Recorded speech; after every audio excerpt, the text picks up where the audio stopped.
Good morning. It's 7:30. Welcome to Breakfast with Bridgett. It is May 28th and it is Tuesday already, and hope that you are having a great day. Maybe it's Monday for you, but we are coming off of the holiday weekend and getting ready to get some more rain chances back in the forecast today and probably more traffic out there. So we're going to check on that. Also this morning, we're recognizing AAPI month and the gift of life. So we have a family joining us as well as Kia Malone from our Legacy, Florida, to talk about an extraordinary story of a young man who was able to save 6 lives. So that is coming up shortly. But first, we want to help you get out the door.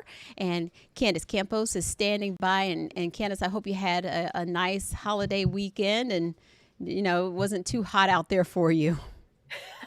No, but the water was warm. We were hanging out at the beach with the family this weekend, and it was just so nice. And because we had that westerly breeze, we were able to actually get in the water. The water wasn't too choppy, so it was nice. Although if you didn't have a way of staying cool, you couldn't be out for you had to have some shade, somewhere to take refuge.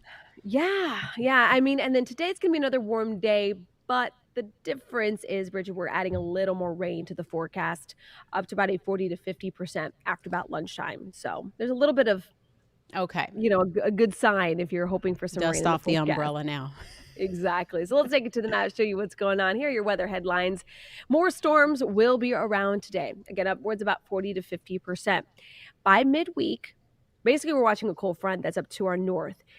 By Wednesday, it's going to be south of us. So we're going to see a drier setup on Wednesday and Thursday. Even though the front technically clears, it's not going to be much cooler. We're still talking about those mid-90s. And then as we head into the latter part of the week, come Friday and into the weekend, rain chances come back.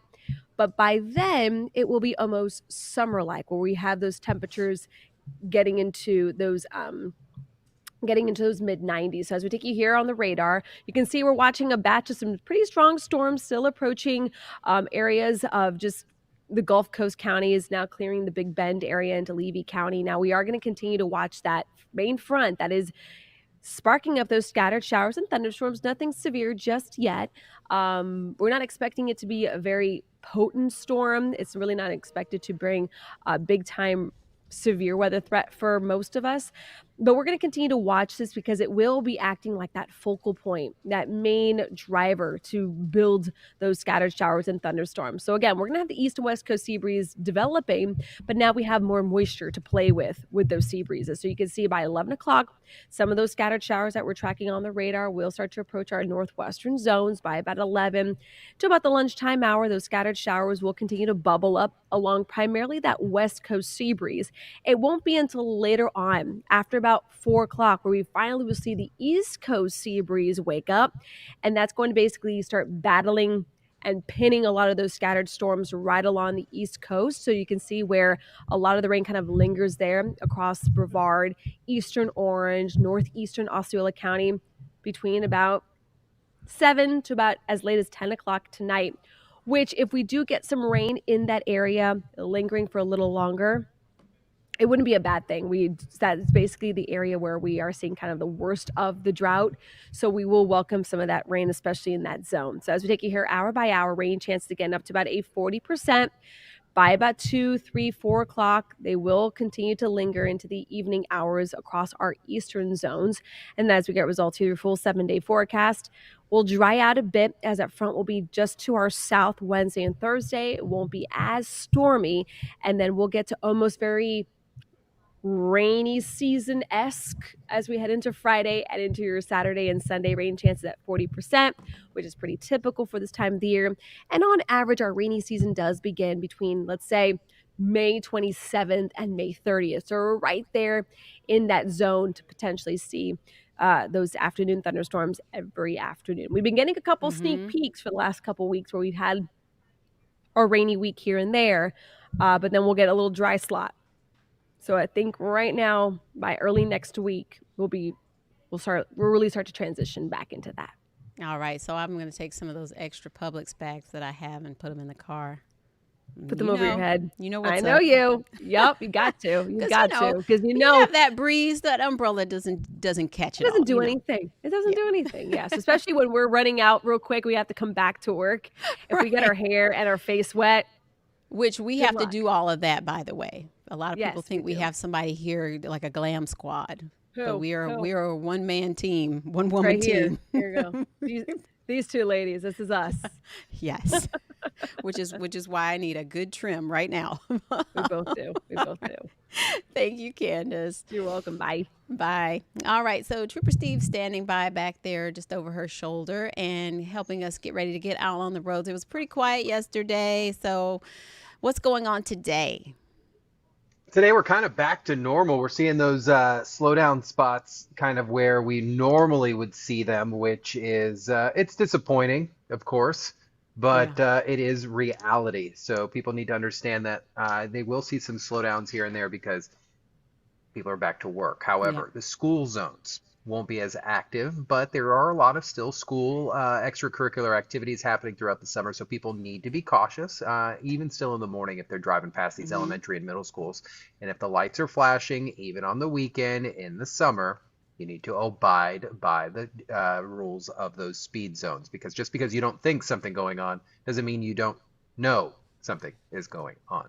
So people just need to be careful. Right now, roadway is not too bad if we want to go straight to them. We were looking at that earlier crash this morning along the Florida Turnpike. We are clear as day out there right now. Southbound and northbound lanes cleared out after a crash that blocked all the southbound lanes for a little bit down there. And we're talking 232 mile marker towards Canoe Creek. This is what I was talking about, Bridget. Yesterday, this Hmm. was a ghost town. I could have walked in the middle of the road. There was no one down here. Pleasant Hill, 1792, Point Siena area. Now we're back to the same. Everyone is headed back to work. You can see the delay past Granada at this point, northbound, as you make your way towards Orange Blossom Trail, and then delays as you head into downtown Kissimmee. I do have a traffic light still out this morning, out by the outlet, the one off of 535 at Vineland. Traffic light is out, causing some problems there. Please treat that as a four-way stop.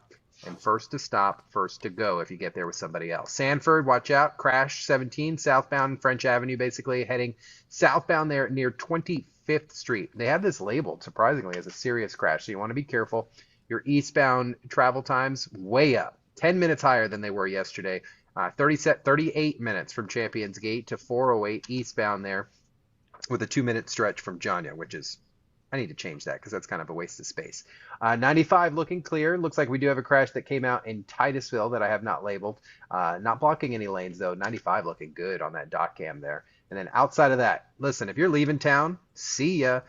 Drive times right now to get to the airport, you are clear. Just make sure you're checking your airport drive times. The only one that's a little high this morning is coming from Kissimmee. And this morning, Bridget, I'm hitting back the road.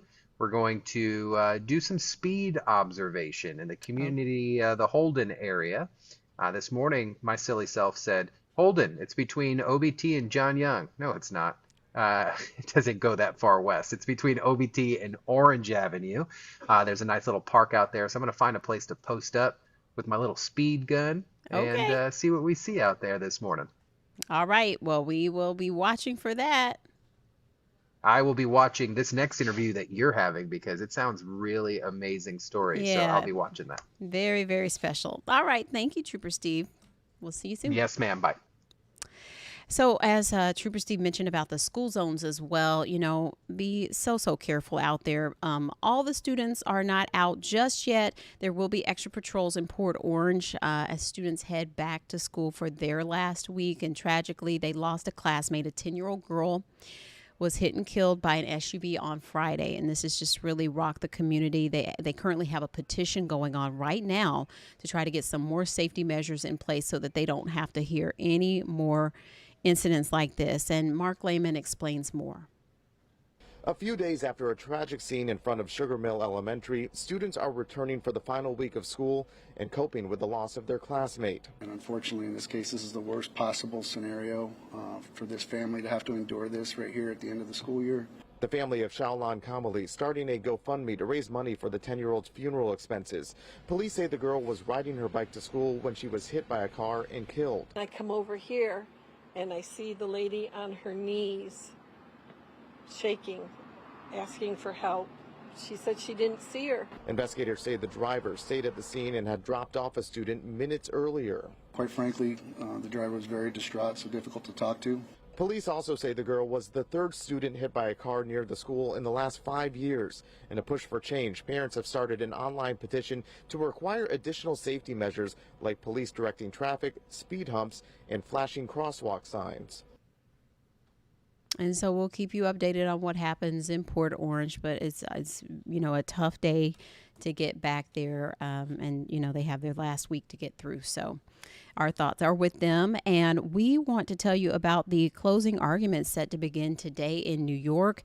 This is for former President Trump's trial over financial records, facing 34 felony charges tied to money paid to an adult film actress. And Mr. Trump saying there was no crime. He insists he is innocent. News 6's Ezzy Castro explains more about what the jury will have to decide.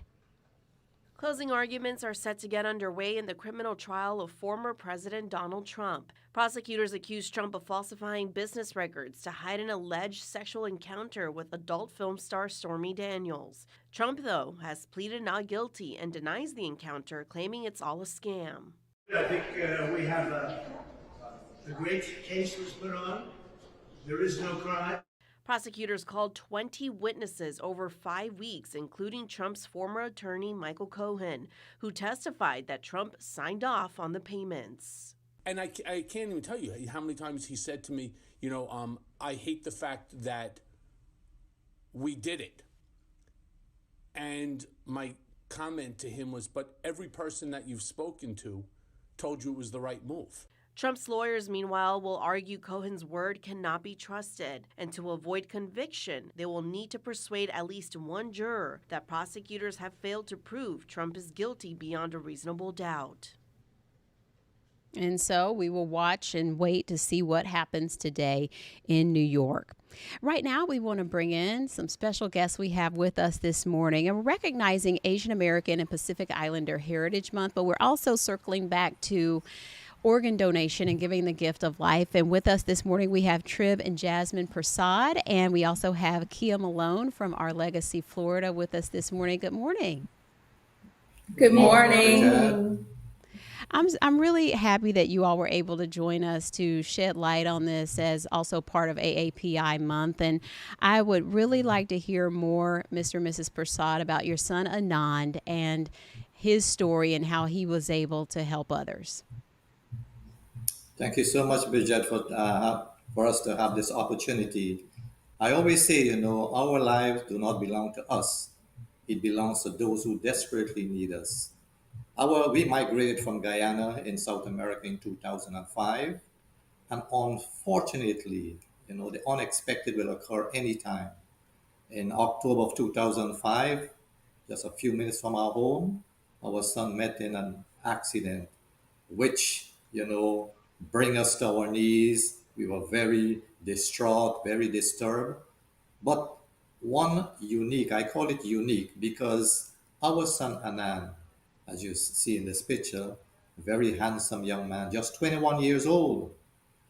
He met this unexpected accident, but he was a giver. He was generous. He was handsome. He was this guy that would light up a room. So based on that, our son was such a fantastic individual. We had no hesitation when that moment came. Although it was sudden, it was so impactful for our lives. That was our only child. And we had to make that decision. That decision just came spontaneously because we realized that, there's so much need. There's so much, benefit. There's so much, another person can help someone through organ donation. So that's our opening, thing, that because of our son, handsome, giving, generous spirit, we had no hesitation to make that decision of being an organ donor. And since then, you learned that he was able to save 6 others. Tell us more about that. Yeah, he gave, we were able, as a matter of fact, coming from Guyana, my country, we didn't know anything about organ donation. And a nurse mentioned to us that he's a good candidate for organ donation. So we signed the paperwork and we were able to donate the his lung, the two kidneys went separate ways. Two people got saved with that, the liver, the heart, and the pancreas. Mm. So six people were able to enjoy life to the fullest. And this is, it is, I know, painful, and I know that the time, even though it has been 2 decades, it still probably seems like it wasn't that long ago. How has this helped you deal with that major loss, knowing that he was able to save others? I always mention that through organ donation, I if it wasn't for our legacy and our church, we would have been two nervous wrecks. Mm-hmm. And organ donation helped us to like process it and to, I would say, move on, but to get some comfort from it. We enjoy seeing the recipients how healthy they are after organ donation. And with no doubt, we realize that we did the right thing to save these people's lives. And Bridget Kia, also, yes, go ahead. Mhm. Bridget, with this also, with all the listeners, all those who are listening, memories are the only thing you can hold on to. As I said before, we have a lot of memories, but what is impactful is that through organ donation, besides the recipients, their families, their friends, they are able to, fulfill their dreams. They are able to, some families are able to see their child graduate. They're able to see them marry. So based on that, we felt and still feeling, although it's very hurtful sometimes, to have these memories, but we feel so, I would use the word proud, that families, through generosity, through being an organ donor, you can have an impactful result. You can, make life continuous, and it's a it's a rippling effect. We call it a rippling effect. One save one, and then the other save thousands.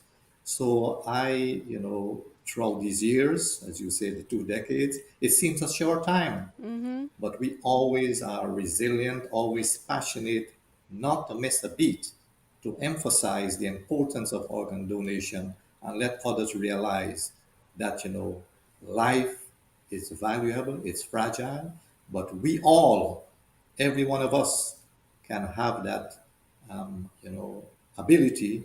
We do have it, but the extension of it, what do we do as Mm-hmm. human beings to save another person's life?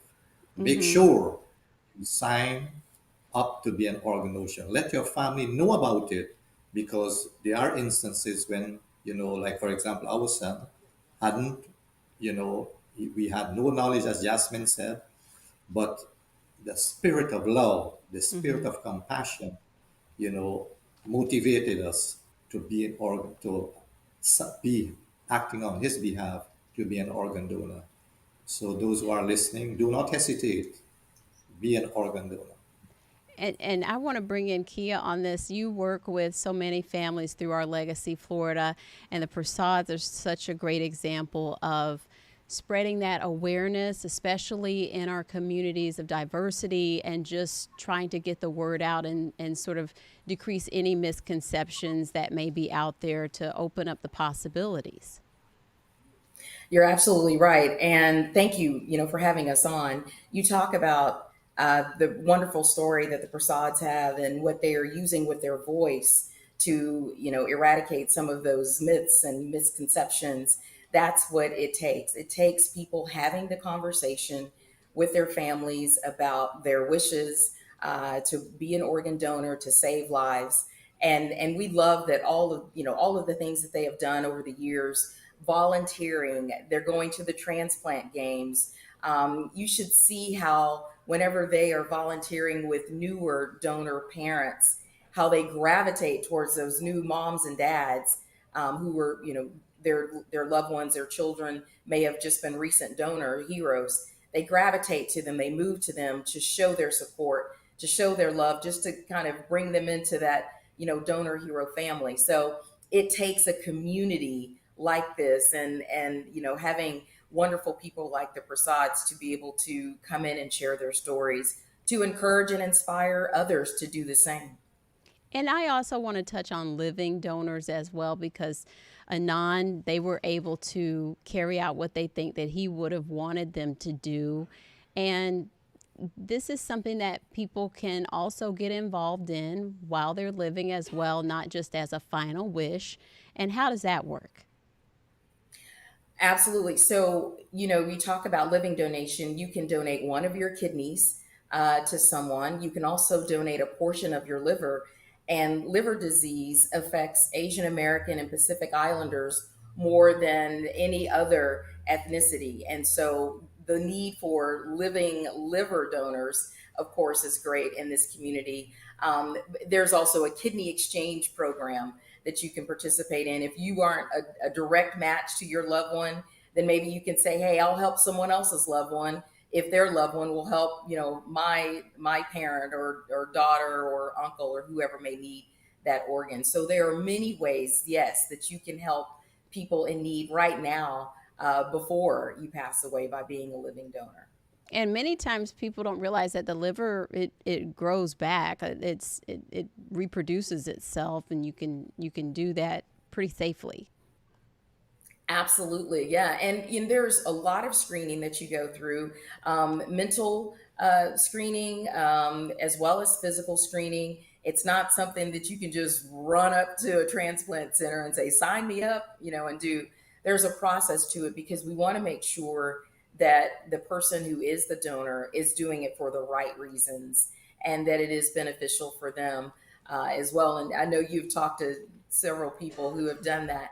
But it is so important just to have that conversation, to talk with your family about what you would like to do, whether that be living donation or at the end of your life, so they know if something were to happen, the unthinkable to happen, like for Trib and Jasmine, they had already, they knew what they wanted to do right off the bat, so they could focus on saying goodbye to Anon. And I wanted to talk to you, Trib and Jasmine. It's you've been able to go to the Rose Parade. I see your picture there of Anon, and so this has taken you so many places and expanded your family as well in terms of building that awareness and keeping the spirit of Anon alive. Absolutely, Bridget, because, as we each day bring new memories, each day bring new inspiration. And I can remember vividly when we migrated from Guyana in 2005, my son always wanted to visit places. He said, "Dad, let's go to this state, this place." But we never had the opportunity. And look at it, full circle now. Everywhere we go, as you notice, we have our buttons. We do not hesitate to wear this as a memory and as an inspiration to others. So we are able, not only to visit the place, but as Kia mentioned, when we see kids or when we see families, we know what we went through, and each person grieved differently. So Mm-hmm. we do not hesitate to hug, to cheer, to have that fun.